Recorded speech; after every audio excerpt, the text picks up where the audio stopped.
Avant de commencer, je vous rappelle que vous pouvez vous abonner et activer la petite cloche pour ne pas manquer les prochaines découvertes. Et si vous voulez soutenir la chaîne, n'hésitez pas à aller voir ma page Tipeee pour faire un don. Merci à tous. Maintenant, votre vidéo.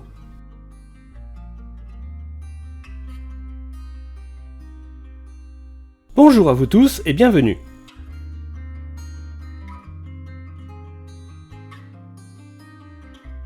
Aujourd'hui, je vous invite à me suivre à la découverte de Montagny-Sainte-Félicité. Montagny-Sainte-Félicité est un petit village de 438 montaféliciens et montaféliciennes et se situe au croisement de la départementale 100 qui va du Plessis-Belleville à Verberie et de la départementale 922 qui va de Meulan à Mareuil-sur-Ourcq. Le village est entouré à l'est de Nanteuil-le-Haudouin, au sud du Plessis-Belleville et à l'ouest de Ermenonville. Il est aussi à la limite de la forêt d'Ermenonville dont il est coupé par la ligne TGV Nord mise en service en 1993. Le village fait partie du parc naturel régional Oise Pays de France, le PNR. Montagny a eu les noms jadis de Montignacum ou Montignacus, Montignaco en 1154, Montegnaco en 1268, Montagny-Sainte-Félise en 1322, Montaigny et enfin le Montagny-Sainte-Félicité d'aujourd'hui. Montagny vient de, selon Wikipédia, Montignacum, acum signifiant domaine de et du nom romain de Montignus. Sainte-Félicité a probablement été ajoutée suite à la nomination du vocable de l'église. Le village a un blason qui est celui de Jean de Montagny et qui semble être le même que celui de la ville de Gagny-Chaussée dans le nord et de plusieurs familles de nobles du XVe et XVIe siècle originaires d'Auxonne et de Bourgogne. Malgré mes recherches, je n'ai rien trouvé qui relie ces familles au village de Montagny-Sainte-Félicité. Peut-être simplement le hasard. Par contre, je me suis souvent demandé pourquoi l'église du village était aussi éloignée des habitations alors qu'en règle générale, elles en sont le cœur. Il y a plusieurs possibilités, mais nous ne saurons jamais vraiment pourquoi. À moins qu'un jour, par hasard, soient retrouvés dans un grenier poussiéreux des actes expliquant l'emplacement de cette église. Ce dont je doute fortement. J'avais comme hypothèse que le village avait migré vers le nord suite à l'arrivée d'une maladrerie dans le monastère de Montagny. Ce monastère, rattaché à l'abbaye de Saint-Vincent de Senlis, se situait à côté de l'église. Le village, plus important à l'époque, qui comptait jusqu'à 600 habitants, a vu l'arrivée de malades, surtout de lépreux, dans la maladrerie. Ceci peut expliquer le départ des habitants vers le nord et les maisons abandonnées, laissées en ruine par la suite, qui, désormais, ont totalement disparu. Mais il est pratiquement certain pour moi, après une discussion avec M. Douai, maire de Montagny, et les écrits de Raymond Sablière, montafélicien en 1932, qui a fait un travail de recherche et d'écriture digne de Grave ou Carlier, que mon hypothèse était fausse. Car l'église de Montagny, d'origine romaine ou mérovingienne, a de tout temps été située à l'extrémité sud du village, avec seulement 2 ou 3 maisons à ses côtés. Monsieur le maire a une théorie tout à fait intéressante qui est que le village était certainement d'origine gallo-romaine et que les Romains édifiaient leur lieu de culte en hauteur, et le village plus en bas, là où étaient les sources d'eau. Ce ne sont peut-être que des hypothèses, mais toujours est-il que le mystère de l'emplacement de l'église Sainte-Félicité reste un mystère. Le village voyait probablement passer autrefois une voie romaine allant de Pont-Sainte-Maxence à Meaux. En 1154, première apparition du nom de Montagny dans un acte de donation de l'église de Montagny par Thibaut, évêque de Senlis aux religieux de Saint-Vincent. Le premier seigneur connu du village est Philippe de Montagny en 1207 et sa lignée se finit en 1503 avec Jean de Montagny, écuyer du roi décédé sans héritier mâle. Sur cette petite place, nommée la place du Fort, s'élevait jadis une petite construction formée d'une tour et d'une chapelle démolie vers 1807. Au milieu se dresse encore une croix ouvragée similaire à 8 autres implantées aux environs et probablement réalisée par le même artisan. Dans les registres de délibération communale du village, datant de 1793 à 1819, on trouve quelques informations intéressantes. Le 22 septembre 1793, le conseil municipal de la commune prend la décision que chaque citoyen devrait apporter, au pied de l'arbre de la liberté, tout signe de royauté ou de féodalité pour y être brûlé. Le 22 janvier 1794, le même conseil aurait décrété, je cite, que le nom de Sainte Félicité ne devant pas, dans l'ordre révolutionnaire, faire partie du nom de la commune de Montagny, serait retranché et remplacé par celui de Marat. Donc, durant un temps, la commune s'est appelée Montagny-Marat. Je ne sais pas quand a été remise Sainte Félicité, mais en 1817, la commune est de nouveau appelée ainsi. Toujours dans ce registre, le 20 mars 1805 est notifié un incendie de 5 habitations. Les habitants ont eu recours aux reliques de Sainte Félicité, patronne de la commune, qui ont été portées avec dévotion par les femmes de la commune et qui, une fois arrivées sur les lieux, ont vu les flammes perdre en instancité et le feu alors maîtrisé. En 1882, un autre incendie éclata dans la rue du Moutier et là encore, à l'arrivée des reliques, le feu ralentit et ne se propagea pas davantage. Le 30 novembre 1806, après des travaux urgents à faire à l'église, l'école des garçons et le fort abandonné depuis la Révolution et en ruine, décision est prise de démolir le fort pour en retirer du matériel de reconstruction pour les 2 autres bâtiments. En 1914, vidé de presque tous ses habitants, Montagny-Sainte-Félicité fut parcouru par des troupes anglaises qui tuèrent un éclaireur allemand et emportèrent le corps. Ce qui sauva le village des pillages et incendies lorsque quelques heures plus tard, les forces allemandes arrivèrent dans Montagny. Allons maintenant découvrir l'église de Montagny-Sainte-Félicité. L'église Sainte-Félicité a été classée au monument historique en 1862. Une première église se dressait déjà ici au XIIe siècle, dont il reste quelques éléments. L'église a été complètement reconstruite vers 1510-1520 pour l'essentiel de l'édifice et 1540-1550 pour le portail et le clocher. L'église se compose d'une nef de 4 travées avec bas-côté, d'un chœur de 2 travées et d'une abside à 5 pans. Régulièrement orientée, l'église se rapproche beaucoup de celle de Versigny avec son clocher à droite.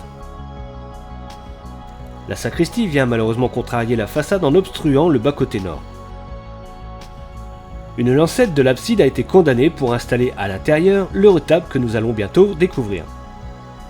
La façade est homogène avec un joli portail double de style Renaissance avec décor de fleurons, de dauphins et autres créatures. Le tout est surmonté d'un oculus et entouré de 2 belles niches. Le clocher, l'un des plus hauts de l'Oise, est un pur chef-d'œuvre.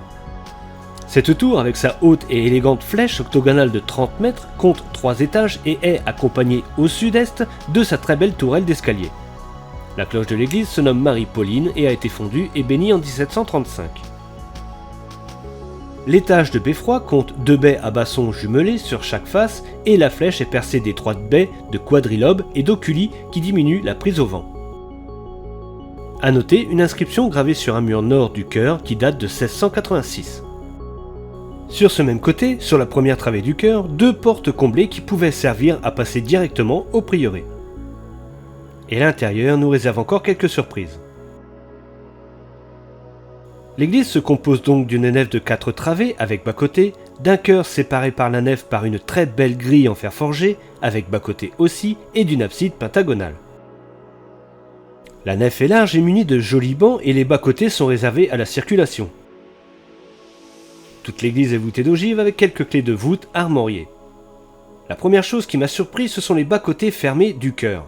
En effet, de ces bas-côtés, on ne peut accéder au chœur, ce que je n'ai encore jamais vu jusqu'ici. Le bas-côté sud du chœur, lui, contient quand même quelques bancs et un autel avec la statue de la Vierge à l'enfant. Le bas-côté droit, lui, ne contient qu'un petit autel avec quelques statues. Le chœur est donc fermé par des stalles de chaque côté et l'abside comprend le maître-autel en pierre sculptée avec tabernacle, mais surtout l'incroyable retable en pierre calcaire polychrome qui représente le martyre de Sainte Félicité et de ses 7 fils. Il est daté de 1568 par une inscription et est tout simplement somptueux. L'autre chose qui m'a surpris aussi, c'est l'excellent état de conservation de peinture sur les piliers et les murs de l'abside. J'ai déjà vu des peintures polychromes dans des églises, mais pas autant je crois, et surtout pas dans cet état. Un blason est même représenté sur une litre funéraire dans l'abside qui est celui de la famille Fournier de Montagny du XVIIe siècle, sur laquelle je n'ai malheureusement pas d'informations. Pour en revenir à l'église, on peut y voir une belle chaire à prêcher, les fonds baptismaux à gauche en entrant et quelques dalles à effigie gravées au sol. Mais aussi cette représentation de l'église de Montagny faite en bois et végétaux en 1996 pour un bouquet provincial et qui a été transporté dans les rues du village. Il devait être ensuite détruit, mais il est encore là comme témoignage d'un passé pas si ancien au milieu des autres statues et éléments de plusieurs siècles de cette belle église Sainte-Félicité dont je vous laisse profiter un peu.